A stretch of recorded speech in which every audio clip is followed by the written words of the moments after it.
Dikit ka ng dikit sa akin. What? Miss mo na ako, no? This is my family.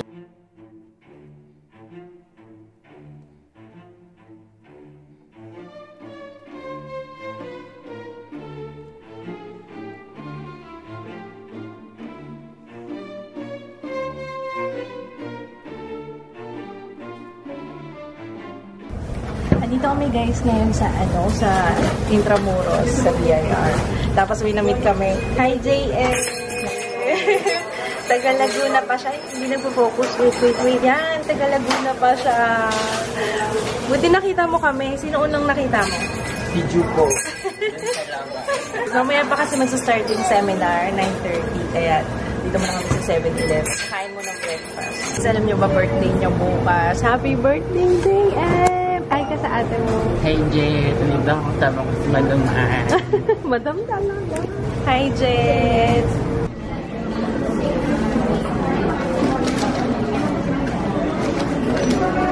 I'm home na. Alam niyo ba, naghintay pa ako ng matagal doon. Ayun, sa mga nagtatanong pala kung bakit pumunta ako ng BIR, kaso ko ng business permit kasi may mga brands kasi, especially pag, ayan, alam nyo, wala rin ako masyado kasi alam tungkol dito. Yun, bilang vlogger, kunwari, kukontakin ako ng brands, hinihingan ako ng certificate of registration. So, ayun nga, bilang unemployed, di ba hindi naman ako employed ever since, wala akong TIN number, ganyan. Usually, yung mga malalaking brands, humihingi sila ng certificate of registration. Siyempre, kasi kailangan yata yun sa tax, ganyan. Pero pag binayaran ka ng brand, kailangan may mapapakita ka rin na papeles. So, yun yung reason ko. I don't wanna bore you with the details kasi kahit ako hindi ko rin may explain ng maayos dahil wala akong masyadong alam tungkol dito. Nagpatulong kami sa accountant para kahit pa paano, alam niyo yun, meron akong kasi wala talaga. Unang-una wala akong time para mag-asikaso ng ganyang papers. Yung technicalities ng mga ganyan-ganyan. Hindi akong natanungin. Wala akong alam. Hopefully, mamaya makuha ko na. Kasi yun yung hinintay ko na lang dun sa BIR kanina. Umuwi na sila kids eh. Before mag-start yung seminar, umuwi na sila kids. Tapos ako na lang naiwan doon. Tapos akala ko makukuha ko na kagad yung certificate, yung COR. Kaso hindi pa pala. Kasi wala sa akin yung ibang papers na dun sa accountant. So, yun na lang hinihintay ko. And then, okay na. Ang laki ng problema ko, no? Pero yun, guys. Mapapahinga lang ako konti. Kakain muna and then papahinga ng konti. Mamaya mag-edit ako ng vlog. So, kinain ng sistema ko yung BIR.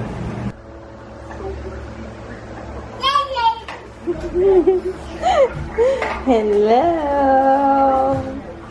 Hello, Ju! Asan na yung binigay ko sa'yo na crayons? Ha? Come here, you drink water, Ju. Ju! Ju! Drink water, anak. Come here. Come here. Drink water. Tignan niyo yung ano niya, oh. Yung kagat ng lamok sa Ilocos. Halika. Ayaw. No?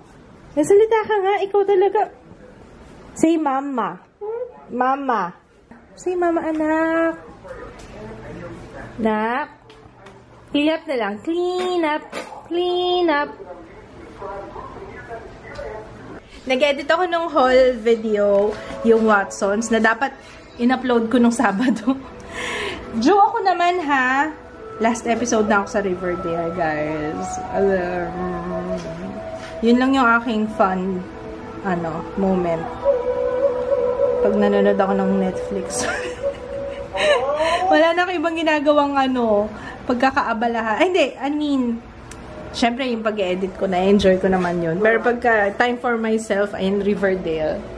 And last episode na siya. Joe. Ay, guys, hindi ko pa pala nasasabi sa inyo. Sa next week, sa Batangas naman kami. Babalik kami ulit ng Batangas. Pangatlong beses na namin to this summer, no, Papa? Di ba nagpunta tayo ng Lian? Tapos nagpunta tayo sa Lipa. Tapos puro L? Puro L yung pupuntahan natin. Ikaw yun eh. Ano yan? Oh, ikaw yun. Ayun, pupunta kami ng Laia kasama si Mavi tsaka si Joy. Kaya, sana naman ma-upload ko tong vlog before yung ganap na yun kasi alis ako ng alis. Bukas alis na naman ako. Kasi kukunin ko yung nagpa-check up kasi sila mommy nung nandito sila. As usual, parang nung last year ganun din, no? Nagpa-check up sila tapos yung results kami na lang kukuha kasi hindi na nila naabutan. Pero ayun, at least nakakapagpa-check up sila, yun ang importante before. Kasi dito sila nakakapag annual exam, physical exam. Halika, mag-drawing tayo. Drawing? Ito ito yung binili ko kay Ju kahapon sa bookstore, sa National Bookstore. Babe, come on. Come on, babe. Ay, ang ganda naman ng gawa ni Ate Jaya. Jaya, ang ganda ng gawa mo. Super ganda. Dikit ka ng dikit sa akin. What? Miss mo na ako, no? Ha? Alis na naman ako bukas. Love. Love. Saan mo na yan? Saan mo si Jo? Ikaw na lang maiwan dito. Jo! Ayaw na sa'yo ni Papa. Jo. Miss mo naman yun. Jo! Nakakita pa rin yung puyo ng dalawa. Ano naman ginagawa? Sinisiksik na naman niya yata yung crayons na doon. Love, wag. Hindi na natin makukuha yun. Dito tayo mag-crayons tayo. Come on. Here. Ito, Here. Sulat tayo ng letter A. B. Come on. Come on, Ju. Dito, Ito.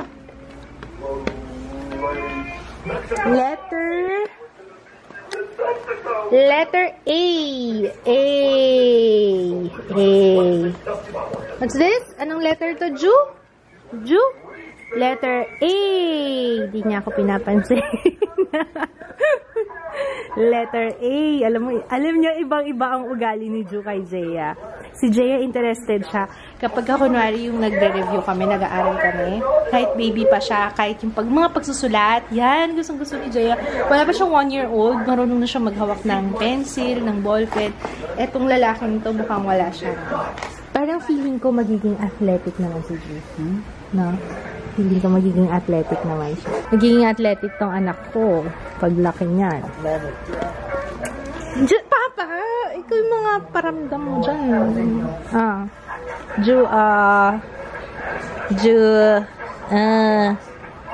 Binabalik niya na. Clean up. Everybody, everywhere. Ay, alam niyo ba yun, guys? Yung kanta na yun. Alam niyo yung kanta na yun kasi lagi ko naririnig yun kay Judy. Pero before pa, pag nag-clean up kami ni Jaya, clean up, yun yung clean up song sa Barney yun eh. Hindi Teletubbies yun, Barney. Kasi yung Barney namin 24/7 on loop.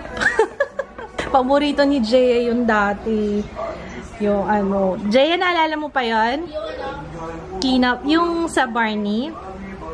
Tsaka yung oh, Mr. Sun, Mr. Golden Sun. Favorite ni Jay, yung grabe. Mr. Golden Sun, please shine down on me. Si Ju more on movies, lagi pinapanood nito. Yung planes na naman. Tapos kapag nanonood kami ng balita, pag kami naman ang nanonood, nagwawala siya. Yung hindi namin marinig. Hindi namin marinig yung pinapanood namin kasi nagwawala siya. Gusto niya yung TV. Ikaw, lagi ka nanonood ng TV. Tama na. Speaking of which, madari pa doon. Madari pa doon. Your birthday? Netflix and snacks. Di ba tayo magdi-dinner? Dinner tayo. Ano gusto mong dinner, Ju? Ihaw. Wala na naman kaming niluto ngayong araw na to. Kasi yung kalmot. Baka mahaba ang kuko. Gupitan ko ng kuko. Asin pa Kaya nga, ayun, mahaba na yung kuko. Ngayon ko lang na-encounter to. Anong brand ito pa? Marionov? Parang ganon. Napapasok yung nails dito. Hindi ko alam na may ganon pala. Tapos kapag katapos mo siyang gamitin, tataktak mo lang siyang ganon para matanggal yung kuko. Hindi ko alam na may ganon pala. That's it. Shabu-shabu. And ihaw-ihaw. Yan. Tilapia and isaw. Yan, suka. Wala lang, nag-vlog lang ako para magpaalam. Nag-edit, answer emails, yun yung mga ginawa ko ngayon. Kaya, I'm sorry, wala masyadong vlog. Pero anyway, see you tomorrow guys. Hindi ko alam kung matutuloy ako sa Dermadent tomorrow kasi June na ako for a facial. Wow, June na for a facial. Hindi kasi kailangan ko magpa-facial. Ayun. And then, kailangan kong patingnan si Jaya and then meron ako kukunin resort. Ayun. Hindi ko alam kung matutuloy ako kasi alas 2 na ng madaling araw. Di ba ako natutulog? Ayun. Anyway, ang daming kailangan, ang dami kong gagawin. Parang kulang na kulang yung isang buong araw. Kasi may mga hindi ako nagreklamo guys ha. I'm happy kasi marami akong ginagawa. Kaso, alam niyo yung parang kung pwede lang i-stretch yung buong araw para matapos ko yung lahat ng gawain ko. Ganong feeling. But, I have to say goodbye na sa vlog. Sabi ko mag-vlog lang ako para mag-good night. Good night guys! See you tomorrow! And yeah, bye!